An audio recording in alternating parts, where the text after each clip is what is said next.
everyone, and welcome to Getting Started on Red Hat Infrastructure for Windows Administrators, provided by Kairosoft, Red Hat, and StoneDrow Group. My name is Andrea Alexander with StoneDrow Group, and I will be your host for today's event, along with Jack Sazlowski from Kairosoft.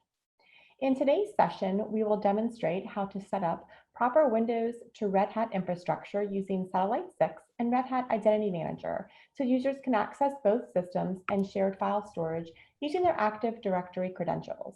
Our instructor is Eric Archer, Senior Consultant at the StoneDrow Group.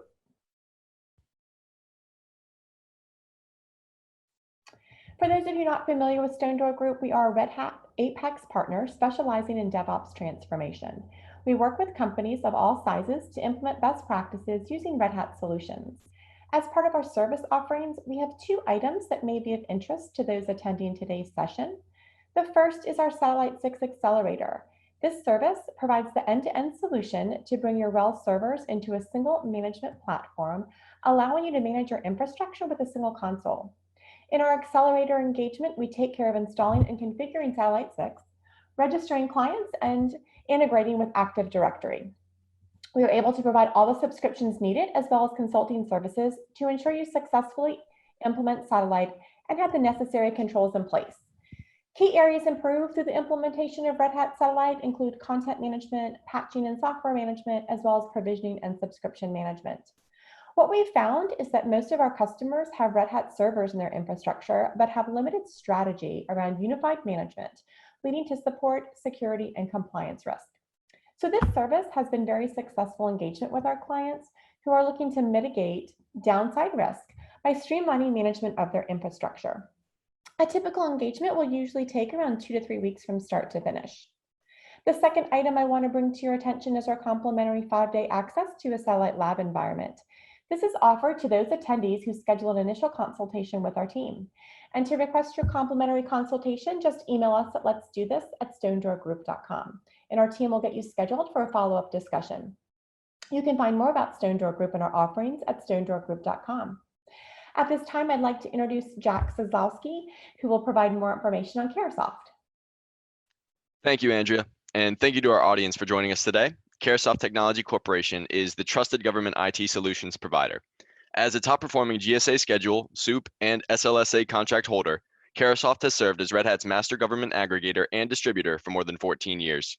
Working as strategic partners and through a robust ecosystem of value-added channel partners and system integrators, Kairosoft delivers top-tier Red Hat solutions to federal, state, and local government agencies, as well as the education community, supporting the public sector's mission to prepare for the digital future and modernize approaches to IT through the application of open source solutions. Now, Andrea will go over a few important details for today's webinar.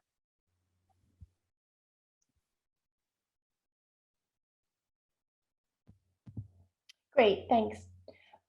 You guys, just a couple housekeeping items. If you're having trouble with your connection, you can always dial in via phone. The number is 1-888-788-0099. The webinar ID is 929-3828-0860, and the password is 540831. If you do need any assistance, please contact a member of the StoneDrow Group technical support team at webinar@stonedrawgroup.com. Our team members are standing by ready to assist. For those interested, we are recording today's event, and we'll be sending out links to all participants for access to the event recording and presentation materials. If you have any questions, we encourage you to reach out to us at letsdothis@stonedrawgroup.com.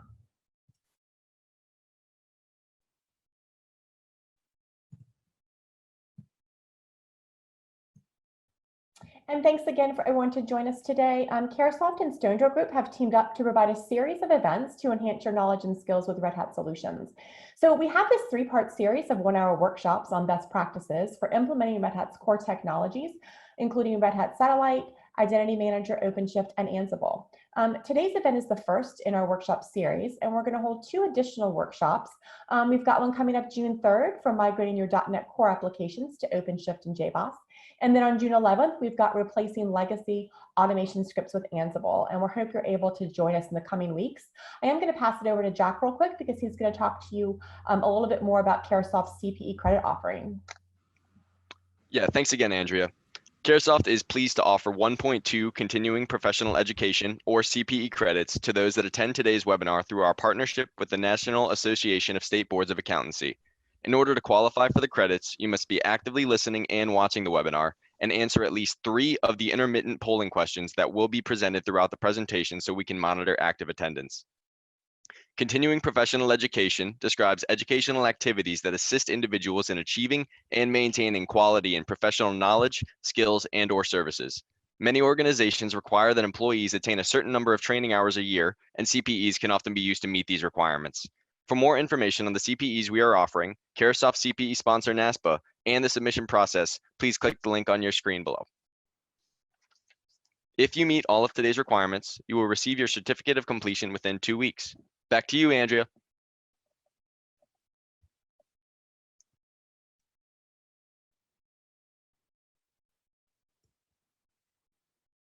Okay, great. Well, you guys, at this time, I'd like to introduce our presenter, Eric Archer with Stonedor Group. Eric is a senior consultant, and he's an instructor at Stonedor Group, where he helps clients integrate with Red Hat Enterprise Linux, supported by Red Hat Satellite and Identity Manager. So, Eric, I will pass the session over to you. Thank you, Andrea. Thank you, Jack. Can you guys hear me okay? Hello? Yes, loud and clear. Okay, great. All right, so we are going to get started. We are going to be looking at Red Hat infrastructure for Windows administrators. So the purpose of this open demo is to demonstrate how to configure RHEL so a Windows user will be able to log into a fully managed RHEL server and access shared Windows storage. So there's 3 reasons why customers are choosing this particular demo, this takeout. The first one is heterogeneous environments. It has been more and more common over the years for companies, organizations to have a mixed environment where they have some Windows environments, they have some Red Hat, or could be other Linux. In this case, we're talking Red Hat. So they've got multiple different types of systems running in their environment. And that leads to very kind of compartmentalized administration, compartmentalized use of the systems. And, you know, that's the way it's been done for years. And companies are trying to go away from that. Companies want to have an environment where they have more consistent account management. So you don't have just your Windows users and your Linux users and have them totally separated and the management of them being separated. They want to have them integrated so that you can log into your Windows systems or excuse me, or your Linux systems with the same user account. And you want to be able to control those from one location. So instead of having to manage your Linux users from a bunch of Linux systems, manage your Windows from your AD server, we want to kind of integrate that. The other issue is shared resources. We want to be able to access resources from our Windows boxes or our Linux boxes using those same user accounts. So that's what we're going to be looking at today. Excuse me. So with these assumptions, or for this demo, we're assuming that you've got a Windows server using Active Directory for account management in addition to your RHEL servers. We assume you're running into the same, these technical challenges where you've got duplication of effort managing accounts. So you've got some people that are managing your Linux accounts, your Linux users. You have a different group of people, typically a different group of people managing your Windows accounts, and you want to go away from that, where you want to have a single management structure, single place where you configure your users. Additionally, your users have multiple logins, so they've got to log in for Windows, they got to log in for their Linux systems, and the passwords may not be consistent, they may not be in sync. So you've got people that have to remember multiple logins. How do I get into this system? How do I get into that system? They also have resource restrictions, so they can get into some resources with one account and other resources with different account, or with another account. And like I said, we want to go away from that. So that's what we're going to be looking at here today. Now, the purpose of this particular open demo is to demonstrate how to connect a RHEL 7.8 server to a Red Hat satellite server for patch management, how to enroll. And we're actually, we upgraded this to RHEL 8.1. So we'll have this RHEL 8 server as an IDM client for account management, and we'll access Windows shared storage from that same RHEL server. So we are now going to jump into our demo.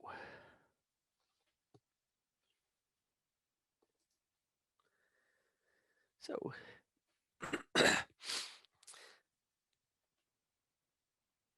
the first thing I want to show you is actually on our AD server. So we've set up a Active Directory domain just called demo1. And I'm going to look at the properties. And you can see right now with these properties, I do not have a trust relationship established. That's going to change as we go through this course. We're going to set it up so that we have our Red Hat Linux systems trusting this Active Directory domain. So we'll see it actually down here in the lower part. So we'll see that in just a few minutes. So we're going to jump in. So for this demo, I've already set up a Red Hat satellite server, actually an associate of mine set that up using Ansible, which is another really, really great technology if you guys get a chance to get into that. So we have satellite. I've actually configured an identity management server. So the first thing we're going to do is we are going to go in to our Red Hat satellite server.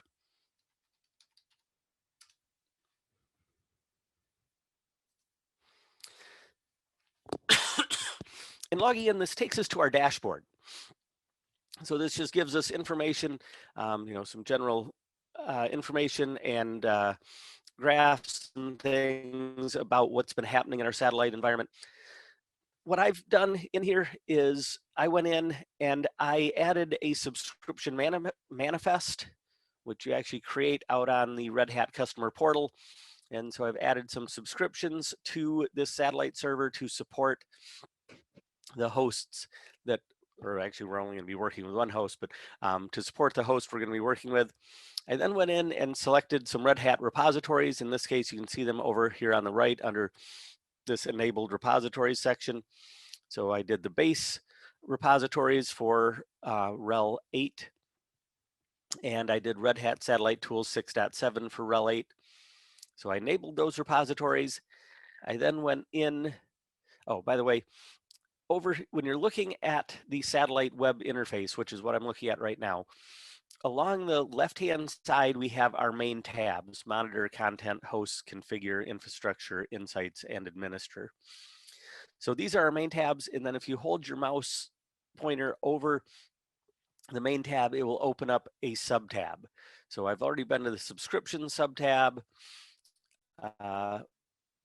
We went to the Red Hat repositories. That's what we're looking at right now. And now I'm going to go to the sync status sub-tab.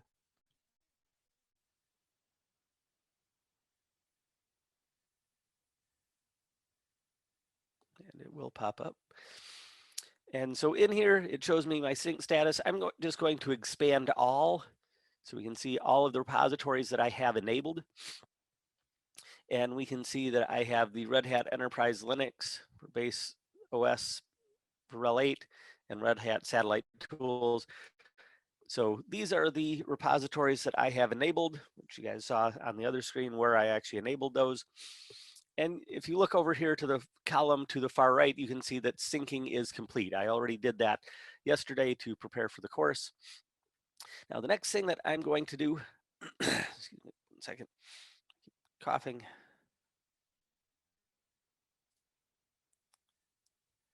So the next thing I want to do is go in and look at some of the things that I set up. So I created, going back to content and down here to the subtab of activation keys. So I created an activation key. This is how I'm going to assign a subscription out to my host. So I went in, I created it, I added the subscriptions from that manifest. I enabled a repository set. So the satellite tools was not enabled by default, so I had to go in and enable it. The next thing that I did is I actually went in and set up an operating system. And so I created this Red Hat 8.2. I gave it a name, a major version, a minor version, and a description. I also selected the architecture, which in this case we're using x86-64. For a partition table, I selected what's called Kickstart default, which is kind of the default structure for when you're kickstarting a new operating system. Now, we're not actually going to be doing that. This is one of the things that's kind of interesting, is that we have to set up the operating system to configure what's called a host group. And we're going to talk about a host group here in just a second. So I identified where, if I were actually doing an installation with this operating system, I would be getting my packages, my installation media from a Fedora mirror.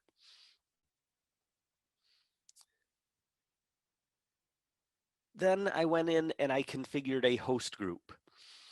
Now, with hosts, we actually have host collections. So if you go to the host main tab and go over here, there's a host collections subtab. We're not actually using a host collection, but I want to show you this briefly. Host collections are used for managing your hosts after they've been provisioned. So after you've actually built the host, when you want to manage it, you can set up host collections so you can manage a whole bunch of hosts all at the same time. Host groups, on the other hand, which is what we're looking at, or what I configured yesterday, these are used primarily for provisioning new hosts. So a host group is used when you want to provision a bunch of hosts, or when you can provision just one, but you could provision one or a whole bunch. But you go in and create a host group, and it defines how you want these hosts to be built. So I created this 520 HG. So you go in and you give your host group a name. You specify the lifecycle environment. In this case, we're just using a library. You specify the content view, which in this case, we're just using the default organization view. Content source is actually my satellite server. The Puppet environment is production. In this case, in your case, you might use something else. Then I went in and identified the operating system. So it is going to require you to assign an operating system to this host group. That is why I actually created the operating system in the first place. So I specified the architecture we're going to be using, the operating system. The media is a Fedora mirror, the Kickstart default, and a Pixie loader. I also want to go in and identify and make sure that I've got the right locations. In this case, my location is called lab. My organization, in this case, it's just SDG for Stone Door Group. And then I go in and identify the activation key I want to use. Now, what's interesting is, for me, it's almost a little confusing to some extent. I mean, I've been working with satellite for over 3 years now, but it just seems a little weird to me that we actually we have to pick a host group or use a host group when we're registering a new client host to the satellite server. So as I said, host groups are normally used for provisioning, but they're actually a required element when you are registering a new host as a satellite client. And so I had to go in and set this up just in order to accomplish the registration process that I want to be doing, or that we will be doing here in a few minutes. So this is the one place where host groups are used for something other than provisioning.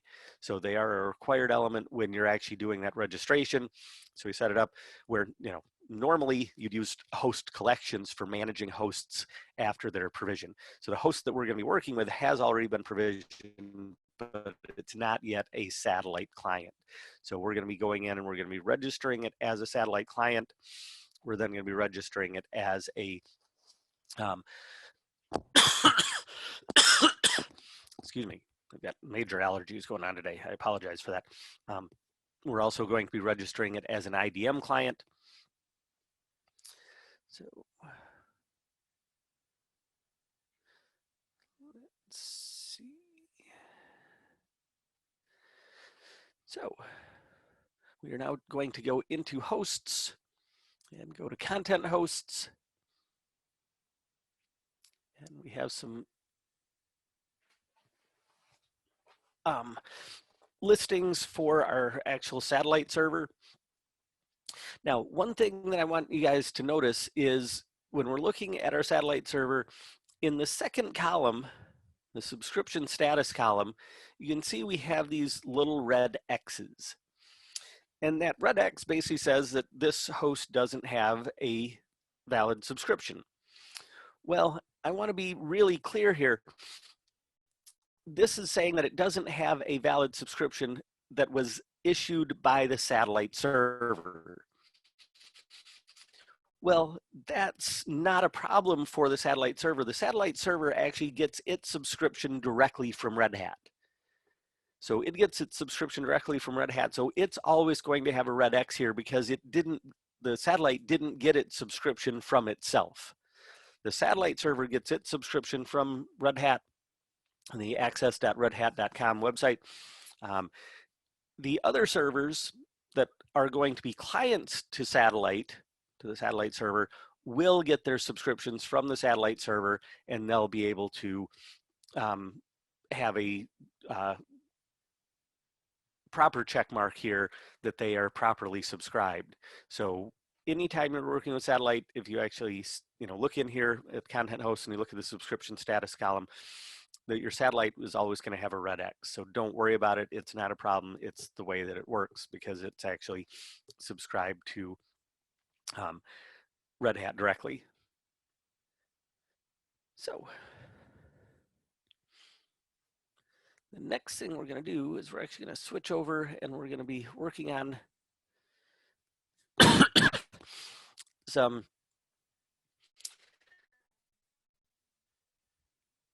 command line tools. Move this up a little bit.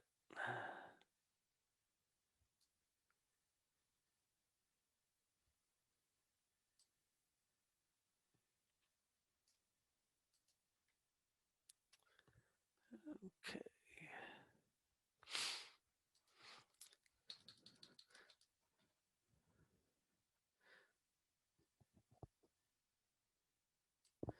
Okay, so we're actually going to clear this.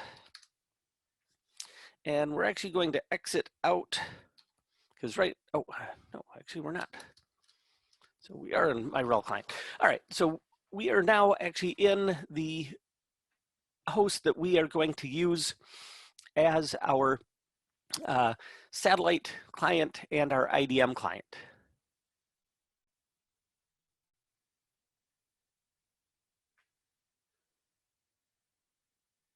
So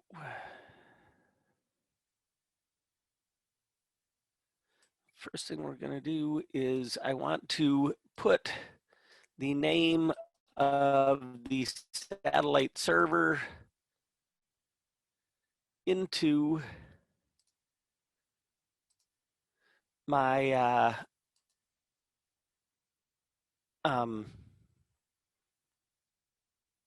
Etsy host file.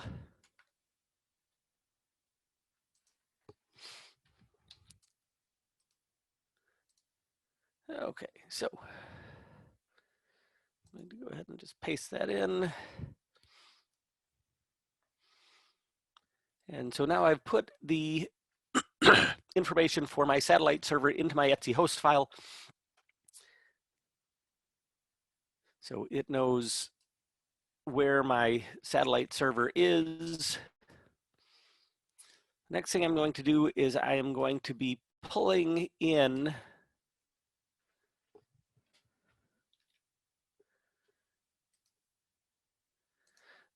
my bootstrap.py script.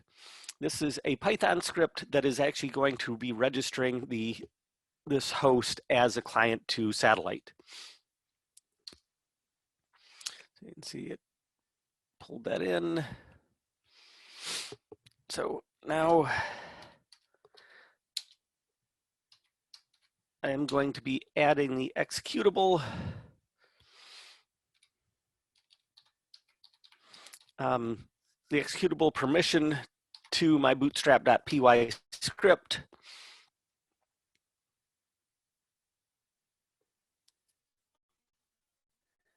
And the next thing I'm going to do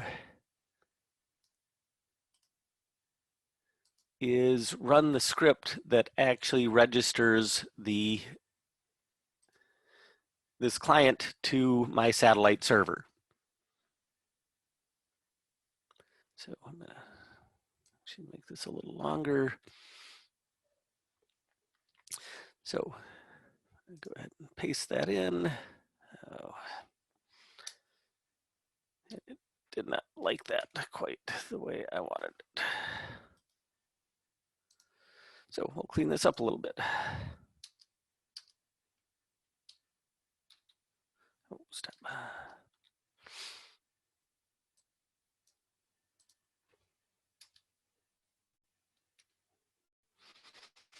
All right.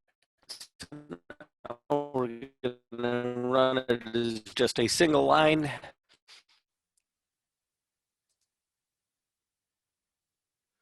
All right.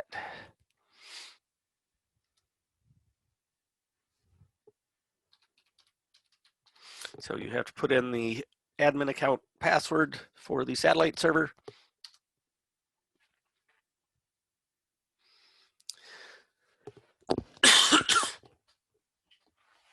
So this bootstrap.py Python script, this is something that Red Hat's been developing for quite a while. They've added a bunch of tools to it, and it's going to go out and it's basically going to be registering this host with the satellite server, setting up some tools so that the satellite server and this particular host can communicate. So it is installing some things. One of the things that it is going to do is it's going to be issuing this host a certificate. And it actually does that, or it's going to do this, and it's going to reach a certain point in this script where it's actually going to stop and wait. And it'll wait up to 10 minutes. And it waits so that you, as the person who's doing the registration, can actually go into the satellite server and actually accept that certificate. So it's going to pop up. And right here is actually the line, the very last line that you can see. And I just look for the ending point where it says wait for cert 10. At that point, I'm going to jump back in here into my web browser. And I'm going to go into infrastructure, capsules. Now the only capsule we have at this point is actually our satellite server. So I'm going to click on that. And I'm going to go to Puppet CA. So right now the satellite is acting as a certificate authority. And so you can see information in general, certificates, auto sign entries. What I'm looking for is down here to the kind of left, we have a pending certificate. So I'm going to actually just click on this number 1. And so right now I have a certificate. So this is my RHEL 8 client that I was working on. And I'm just going to go ahead and in the far right-hand corner, the right-hand column, I'm just going to go ahead and sign it. At that point, I'll click back in. You can see it has been signed. Click back in here.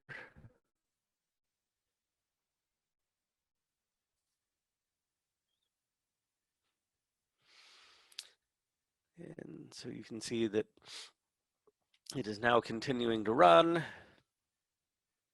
And it has finished. So what you're looking for down at the bottom is this complete and success. So this has registered successfully as a satellite client. Back into our web browser. Stop that.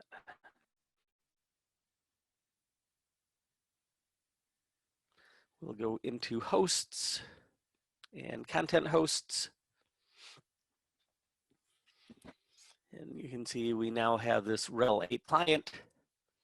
So it has registered, and you can see it has the green checkbox or check mark in the subscription status column.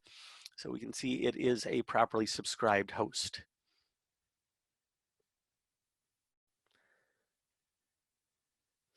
So the next thing we're going to do is we're going to go set up an Active Directory trust on the Eidm server. And then we're going to make that RHEL 8 client an Eidm client. So it's currently a satellite client. Now we want it to make it an Eidm client. All right, so now you can see from my prompt, I am working on my Eidm server. So I'm on a different host here. And I am going to do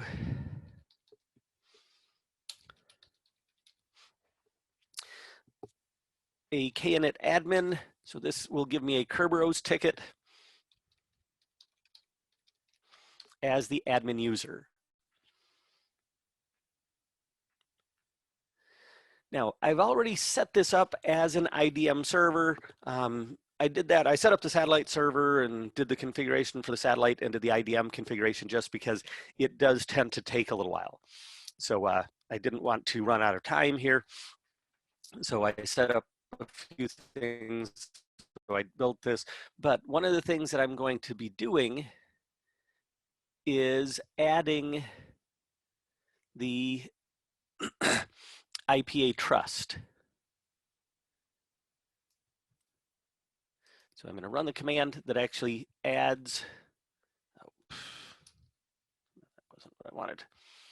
Okay, so it's to be difficult.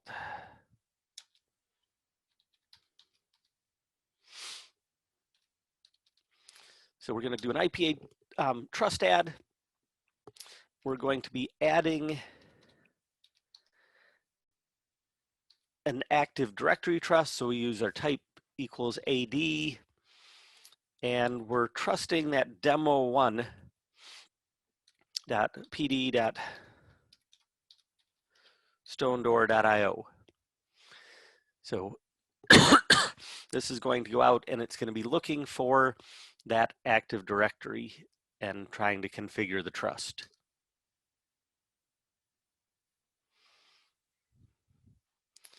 And this is something I already set up, is my Active Directory domain administrator in this case. So I set up a domain administrator in Active Directory called Eidm trust user. I set up a password for that.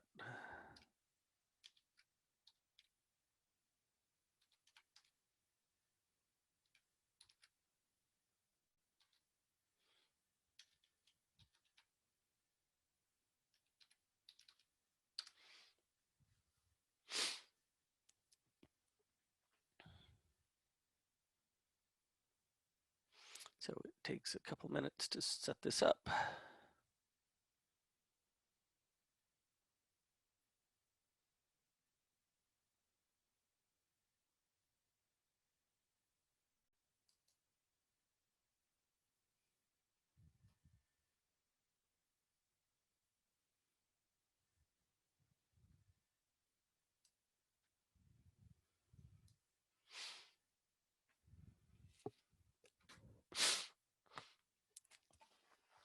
Okay, so then it comes in and it tells us we added an Active Directory trust for realm demo pd.stonedoor.io.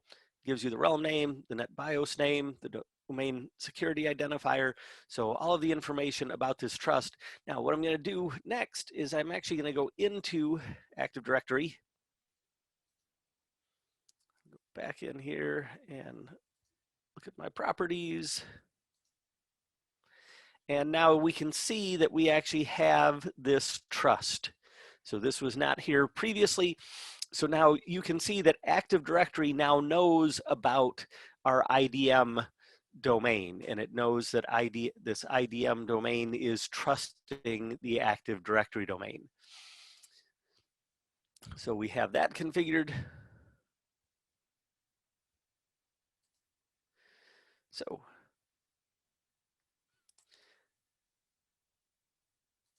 one thing that I want to talk about really quickly. So in order to work with Active Directory users, we are going to have to set up some groups in IDM, and we're going to do that in just a second. But a critical issue that we need to know about, or you guys need to know about, is if I want to trust an Active Directory group, I actually have to give it a particular attribute. I actually have to go in and I actually have to set up a GID number. So in order to use an Active Directory group through IDM, you have to give it a GID number. I just went in and I just assigned this GI number, and that's what you're going to do. So you've got to assign that. Otherwise, you will get an error message when you try to run some of the commands we're going to run here in just a second. So I went into this group, I created this group, AD/RHEL users, and I gave them a group ID number. I put in some members. So I put in these different AD users. So I went in, I created all of this ahead of time, but it is critical that if you're going to be working with a group, or if you want to work with AD users, you have to put them into a group and you have to assign that group that GID number. Otherwise, it will not work when you go to set them up or when you try to configure your groups in IDM. So we are going to go ahead and run some commands. And we're going to be creating some groups. The first thing we're going to create is what's called an external group. So that's the first thing that we need to create. Oh, come on. Why is it not doing what I want?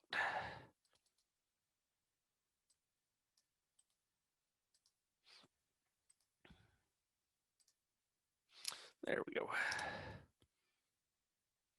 All right, so we just added what's called an external group. This is what we're going to use to actually connect to that Active Directory group. But before we do that, we actually need to create an internal group. So we're going to go ahead and we're going to create an internal group.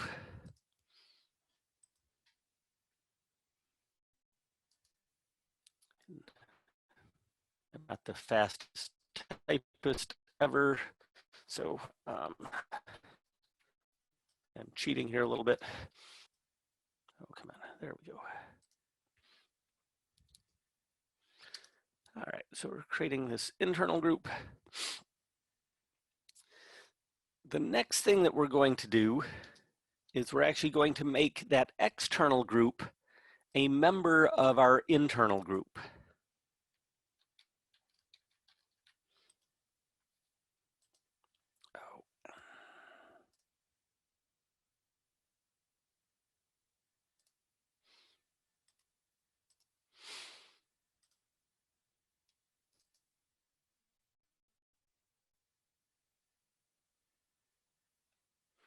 All right, so we're going to take that external group and make it a member of our internal group.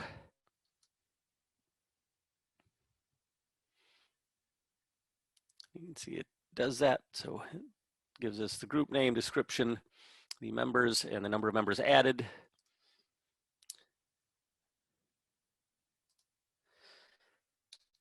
Now, the next thing we're going to be doing is we're going to be adding the Active Directory group to our external group.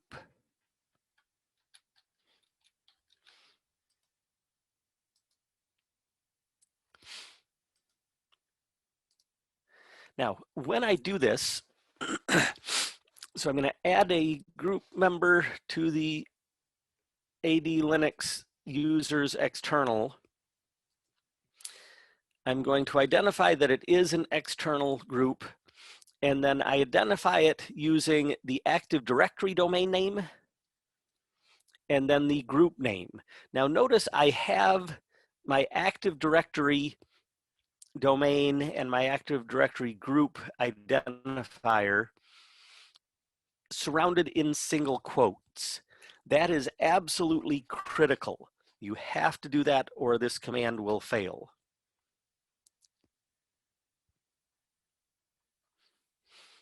Now, it comes back and asks for a member user, and we're not going to even, we don't have to put anything. It's actually asking, do you want to make a Eidm user a member of this group as well? And I don't, so I'm just going to hit enter.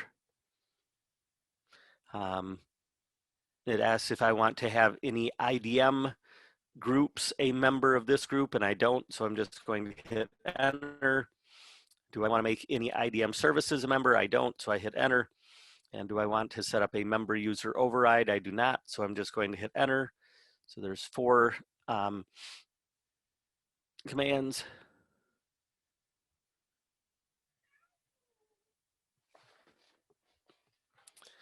All right, that is not what I was looking for. So, excuse me 1 second.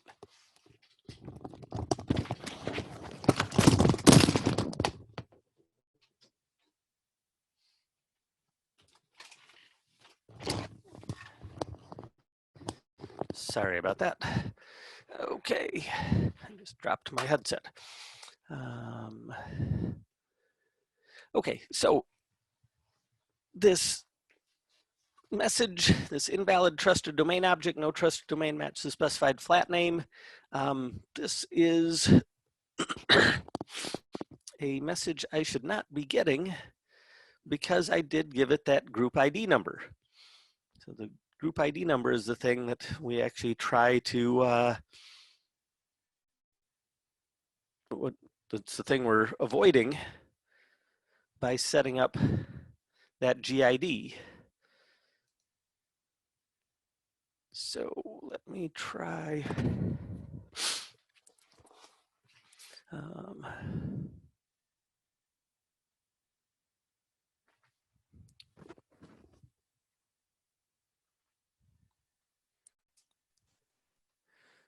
Okay.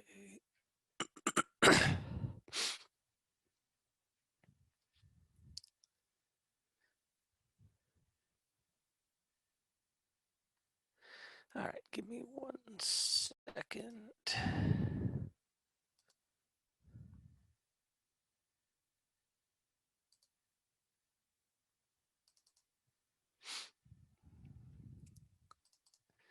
Okay, so what I'm going to have to do is I'm actually just going to have to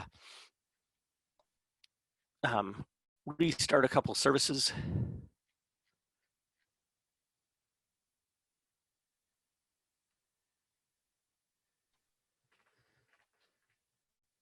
So I want to make sure that I get this right.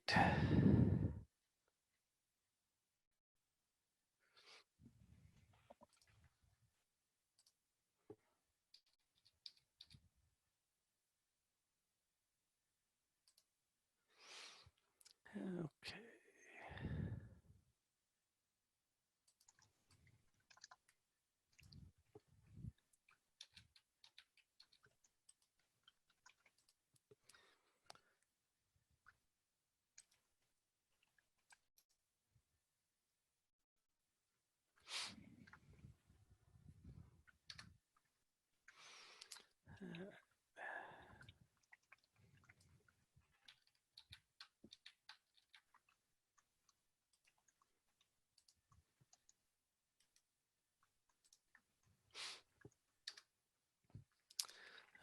now let's see if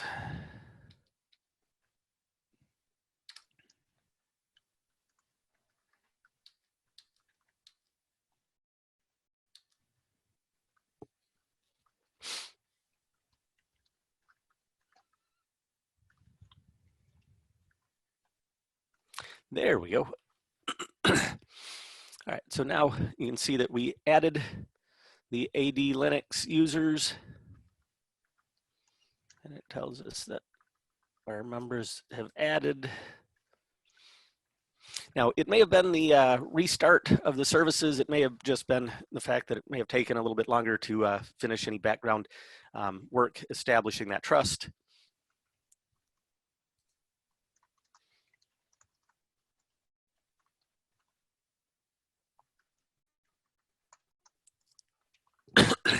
Now, the next thing we're going to do is we're going to go into the IDM server and we're going to create an IDM user. So I've already logged into the IDM user. When you log in, the first thing it's actually going to show you is your users.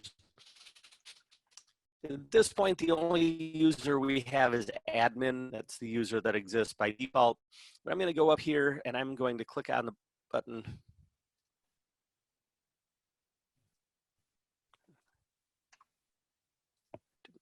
To make any changes.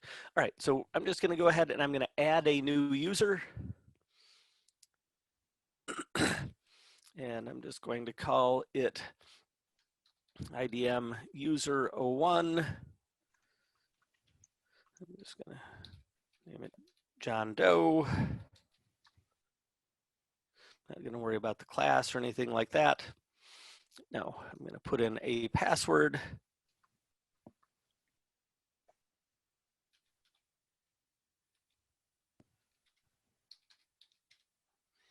I'll repeat that password.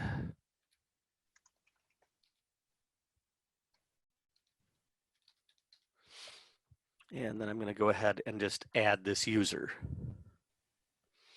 So you can see I now have this IDM user.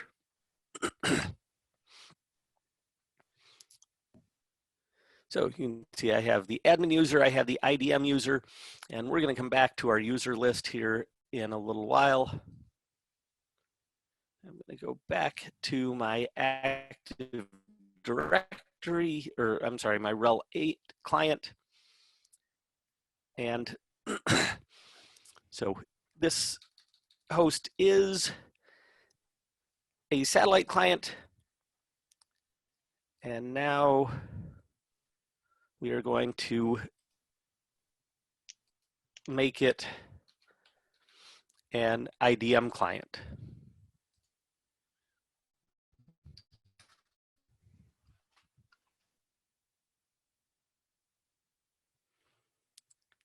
So now when you do this, it's going to ask you some questions. I do not want to worry about NTP at this point in time, so I'm just going to hit enter, which just selects the default.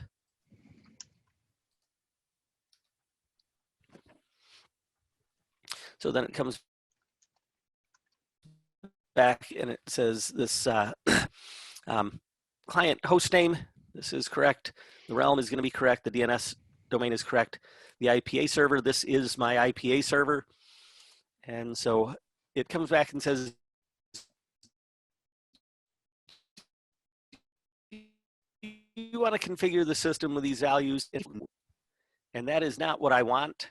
So all the values are correct. So I'm going to type in yes, and I'm going to hit enter. So it is now trying to sync its time with the IDM server.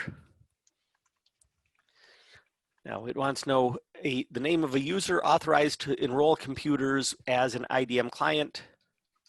I'm just going to use that admin user.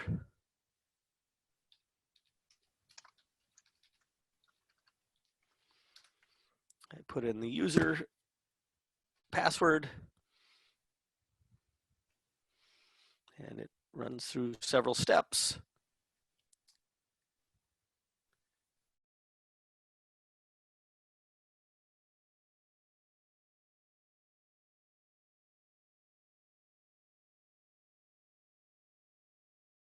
Okay, here is my RHEL 8 client. So you can see this host is now my Eidm, or my RHEL client is a client of Eidm. So the next thing that I'm going to do is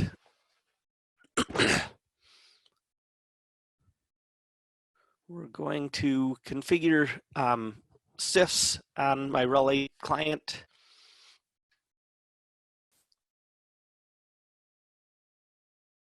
So we're going to set it up so we can access a shared Windows resource.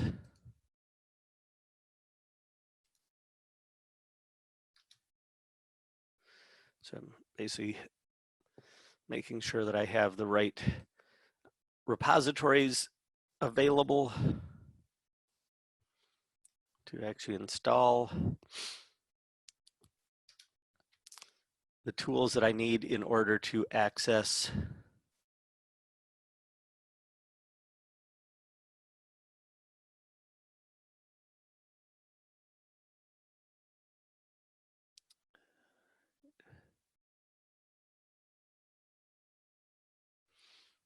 come on, stop that.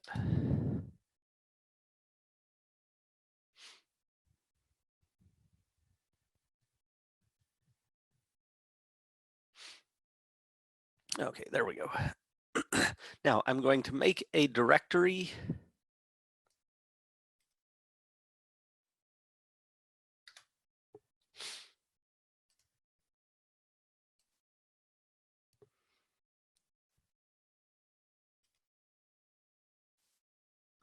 Oh, step. All right, so we're getting kind of close to our end of time. Rush through this.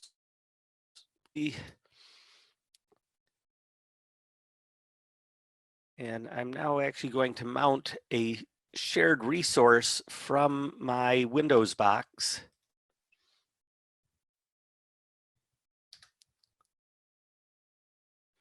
to this Linux box. So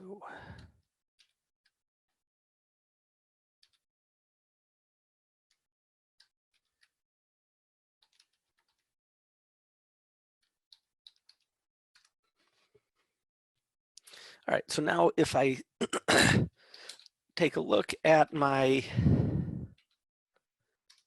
directory, these are actually files that I created previously, and they actually exist over here.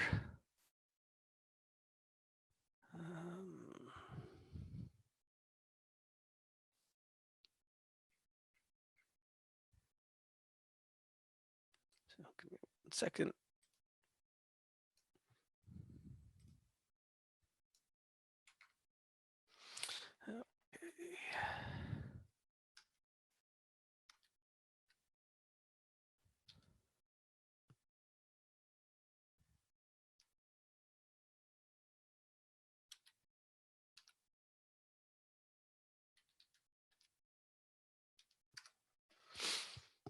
So I'll actually look in here. So I actually have this Eidm home directory, and you can see I have this test user 10 test file. I have a test user 25 test file going back in here. Now it does have a desktop.ini, which just doesn't show me here because it's actually just a hidden file. But I have, this is actually a directory on my Windows box, in this case, my Active Directory server, and I have access to it. I'm just going to create a file called file01. Oh, that's not what I really wanted to do. Let's try that again.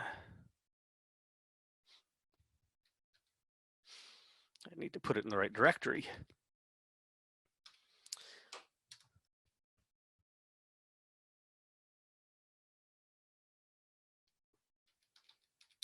And then I've got to do it with the right permissions.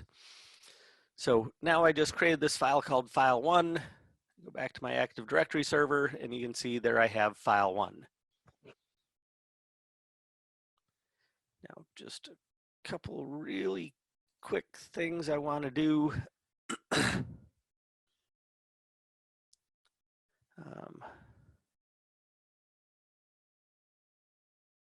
I actually want to now log into my RHEL 8 client as an Active Directory user.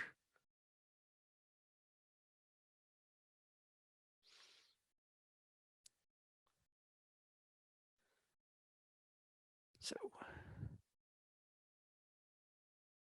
I'm actually going to exit out of this.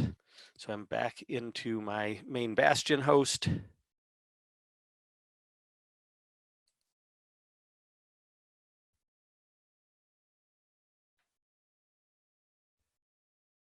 And now I'm going to SSH into my Bastion host as my Active Directory user.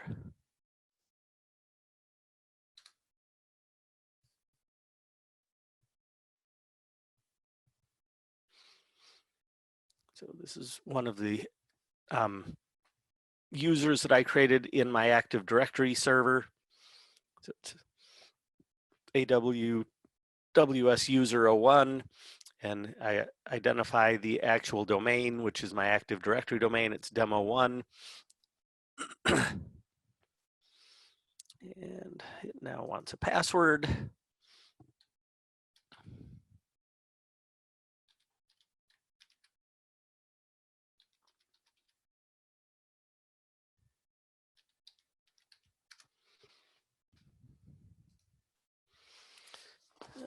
Let's try this again.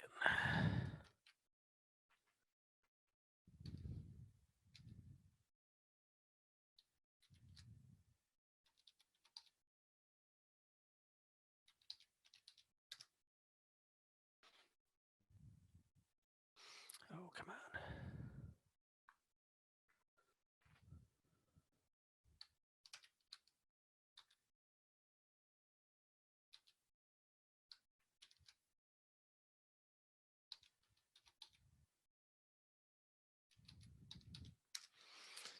I know that's the right password. Come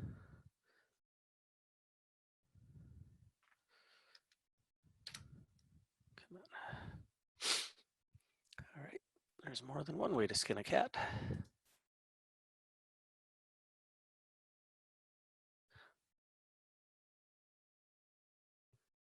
So we're going to go in here.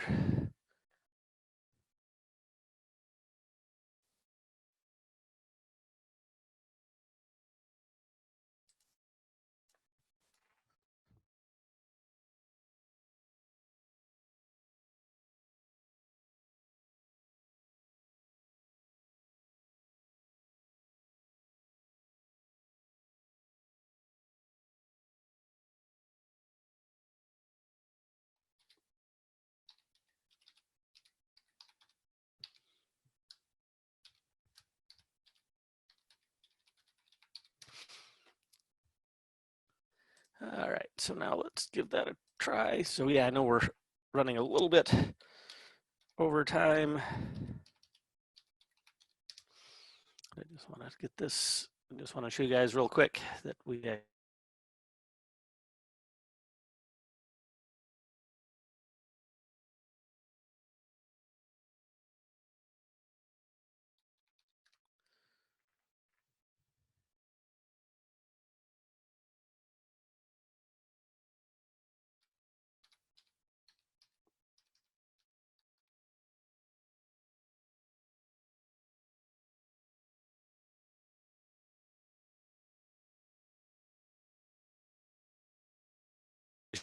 you can see it is, again, directory user.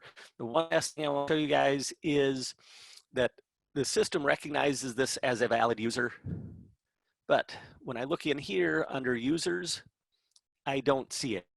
This is one of the biggest things that I see when I'm working with Active Directory, trusts in Eidm, the thing that's most confusing to my clients, is the fact that your Active Directory users will never, ever be listed in Eidm. So my Eidm client that I was just on was trying to log in with an Active Directory user, but it was actually going through the Eidm server. The Eidm server just actually acts as a pass-through authentication method, almost like a proxy server, if you will. So it goes out, the Eidm client asks the Eidm server and says, hey, is this a valid user? The Eidm server looks and says, oh, that's an Active Directory user, and it goes and it asks the Active Directory server and says, hey, is this a valid user? If the Active Directory server says yes, it passes the information back to the Eidm server passes it back to the Eidm client. But the actual user information from Active Directory is never put into the Eidm server. So just wanted to let you guys know that if you're ever setting this up, you will not see your Active Directory users here. Now, I just tell you that because it tends to always come up. So going back to my demo, so kind of demo conclusions, the following takeaways. So our Windows and RHEL integration is easier than ever, as long as you get the right password. Windows AD accounts can control access to Windows and RHEL systems. I was in the process of obviously logging in with an Active Directory account. And Windows resources can be accessed from Windows and RHEL systems. You guys saw how I actually connected to a shared directory on my Active Directory server, and I was able to access that from my Linux server. So here is some information, or some more information on the continuing education series. So I will turn this over to Andrea and let her finish it up. Great, thanks, Eric. Yeah, just a quick reminder to participants, we'll hosting a couple additional events in the coming weeks. One's coming up on June 3rd and then another one on the 11th. And just a quick important note I wanted to make everybody aware of. I know that we had a few participants let us know that they weren't receiving an email confirmation, or maybe it was the meeting information. But if you can, following today, we're going to send out a registration information. Go ahead and re-register. I just want to make sure it gets on everybody's calendars and that everybody does have the meeting invitation information to be able to log in right away. So sorry about that, but we'll get that taken care of for the next couple of sessions.